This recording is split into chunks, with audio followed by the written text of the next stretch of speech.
Tax भी भरें और जुर्माना भी कोई 1, 2, 10 या 100% नहीं बल्कि पूरे 2400%। यानी अब अगर आप अपने टैक्स रिटर्न सिर्फ एक दिन ताखीर से जमा करवाएंगे तो आपको 2400% ज्यादा जुर्माना भरना पड़ेगा। अब इससे बचत सिर्फ इस तरह ही हो सकती है कि आखिरी तारीख को रात 12 बजे से पहले अपने टैक्स रिटर्न्स को जमा करवा दें और इस भारी जुर्माने से बच जाएं। फेडरल बोर्ड ऑफ रेवेन्यू ने टैक्स साल 2026 के इनकम टैक्स रिटर्न जमा कराने की आखिरी तारीख हमेशा की तरह 30 सितंबर 2026 अनाउंस कर दी है और मुकर्ररा वक्त तक रिटर्न जमा ना कराने वाले अफराद को एक बड़ा माली नुकसान भी उठाना पड़ सकता है, चूंकि एक्टिव टैक्स पेयर लिस्ट में दोबारा शामिल होने के लिए 25,000 रुपए सरचार्ज अदा करना होगा। माजी में ताखीर से रिटर्न जमा कराने पर सिर्फ 1,000 रुपए जुर्माना लिया जाता था, लेकिन नए बजट के तहत यह रकम बढ़ाकर 25,000 रुपए कर दी गई है। इस इक़दाम का मकसद ज्यादा से ज्यादा अफराद को बर वक्त टैक्स रिटर्न जमा कराने की तरगीब देना है।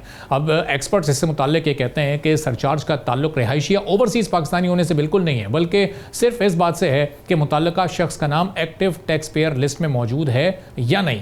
अगर कोई शख्स ATL में शामिल नहीं है तो उसे जायदाद, गाड़ी, बैंकिंग, इन्वेस्टमेंट और दीगर लेन देन पर ज्यादा विद होल्डिंग टैक्स अदा करना पड़ेगा।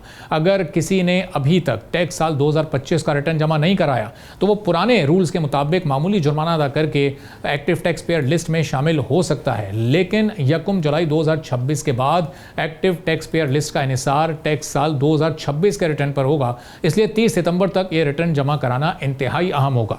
कारोबारी इदारों और कंपनीज के लिए बर वक्त टैक्स रिटर्न जमा कराना मजीद अहम है, क्योंकि ताखीर से न सिर्फ सरचार्ज बल्कि टैक्स कानून के तहत दीगर जुर्माने भी, साथ इजाफी विद होल्डिंग टैक्स और दीगर मुश्किलात भी पैदा हो सकती हैं। अगर किसी टैक्स पेयर पर जुर्माना आयद होता है तो वो मुकर्ररा कानूनी मुद्दत के अंदर अपील भी दायर कर सकता है। अब एक सवाल ये भी है कि जो टैक्स नेट को FBR को वसी करना है, क्या नेट को वसी करने के लिए भी इसी तरह से इकदाम उठाए जा रहे हैं या नहीं? इन दोनों मौजूद पर हम बात करेंगे। ज़ीशान मर्चेंट साहब टैक्स एक्सपर्ट हैं, हमारे साथ मौजूद हैं। बहुत शुक्रिया ज़ीशान साहब, प्रोग्राम के लिए आपने वक्त निकाला। अब ये 1,000 रुपये से बढ़ाकर 25,000 रुपये जुर्माना सिर्फ रिटर्न फाइल करने के लिए, अभी आपकी नज़र में दुरुस्त इकदाम है या लोगों के साथ थोड़ी ज़्यादती हो गई? कुछ जेन्युइन रीज़न की बुनियाद पर भी 1-2 दिन कभी ताख़ीर हो जाती है तो वो 1,000 रुपये जमा करा के उसको फाइल कर सकते हैं, लेकिन अब 25,000 रुपये जुर्माना? जी बिस्मिल्लाहिर्रहमानिर्रहीम, बड़ा इंटरेस्टिंग आपने पॉइंट आज लिया है और मैं ये कहता हूँ कि ये तो जेब पे डाका मारने के तौर पे कर दिया गया। एक इंडिविजुअल जो कि या बिजनेसमैन हो या तनख्वाहदार हो, अब वो एक्टिव टैक्स पेयर लिस्ट से अगर हट गया तो 1,000 की जगह उसे 25,000 रुपये जमा कराने पड़ेंगे। अगर कोई AOP है, पार्टनरशिप फर्म है, तो 20,000 की जगह उसे 50,000 रुपये, 10,000 रुपये की जगह उसे 50,000 रुपये जमा कराने पड़ेंगे और कंपनी थी तो उसे 20,000 रुपये की जगह अब 1,00,000 रुपये जमा कराना पड़ेगा। तो ये तो सिस्टम में रिटर्न फाइल करने की सजा मिल रही है अगर ताखीर से हो जाए। FBR ने बड़े उससे कहा कि जी 30 सितंबर तक आप रिटर्न फाइल कर दीजिए इंडिविजुअल का और AOP का। सवाल ये पैदा होता है कि रिटर्न इनका पहले दिन टूल प्रूफ है, पहले दिन उनका रिटर्न फ्लॉलेस है, पहले दिन उनका रिटर्न ऐसा है कि जो फाइल हो सके। अब कल से जो है, परसों से नया साल स्टार्ट हो जाएगा फेडरल बोर्ड ऑफ रेवेन्यू का, तो क्या परसों रिटर्न हमारे पास अवेलेबल होगा? अभी तो रिटर्न ड्राफ्ट फॉर्म में मौजूद है। ये ड्राफ्ट जो है आना था पिछले साल दिसंबर में और जनवरी तक रिटर्न फाइनल हो जाना था। अब जब FBR ने जनवरी तक रिटर्न फाइनल नहीं किया और वो अभी जून में हम बातें कर रहे हैं कि वो रिटर्न फाइनल होगा, तो उसका कौन पेनल्टी देगा? FBR को कौन पेनल्टी लगाएगा?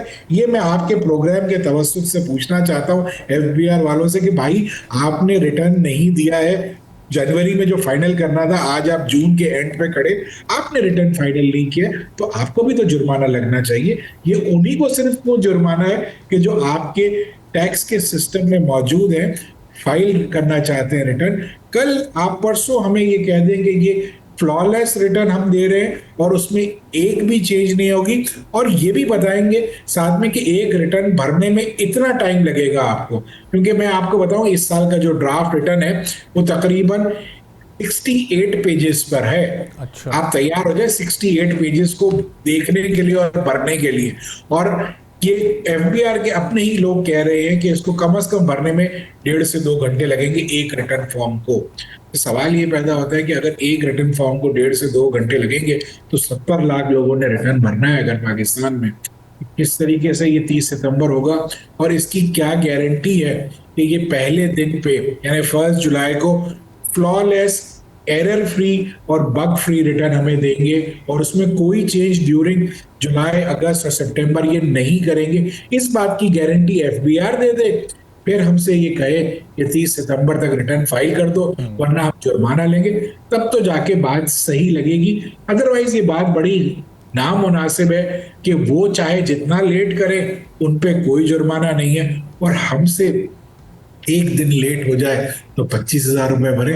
ये सरासर नाइंसाफी है। आज मैं फाइनेंस एक्ट पढ़ रहा था, उसमें उन्होंने एक अलबत्ता इसमें एक प्रोविजन डाला है जो शायद उससे कुछ सब्र आएगा लोगों को। उसमें उन्होंने ये कहा है कि अगर आपने लेट रिटर्न फाइल किया है तो आप साथ में अगर एक अंडरटेकिंग दे देंगे कमिश्नर साहब को कि मैं अगले 6 महीने तक कोई भी एसेट क्रिएट नहीं करूंगा या एसेट में अपना राइट क्रिएट नहीं करूंगा, तो ये 25,000 रुपए नहीं लगेगा और शायद 1,000 रुपए ही लगे। मैं ये समझता हूँ कि ये वो सारे मेजर्स हैं कि जिससे आप जो सिस्टम में लोग हैं उन्हीं को तंग कर रहे हैं और उन्हीं को मजीद परेशान कर रहे हैं। आपने एक तरफ ये डिफॉल्ट सरचार्ज जो है इसको बढ़ा दिया, इसके बाद आप ये कहते हैं कि लेट फाइल करोगे तो मैं पेनल्टी अलग लूंगा, टैक्स लेट जमा कराए उसका डिफॉल्ट सरचार्ज अलग लूंगा।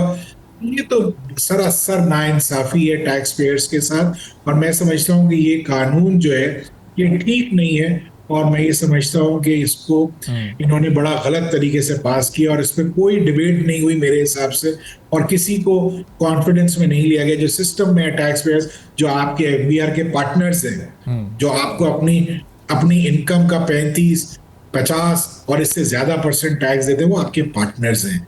पार्टनर्स का ख्याल रखा जाता है। सब्सक्राइब करें और बेल दबाएं ताकि कोई खबर रह न जाए।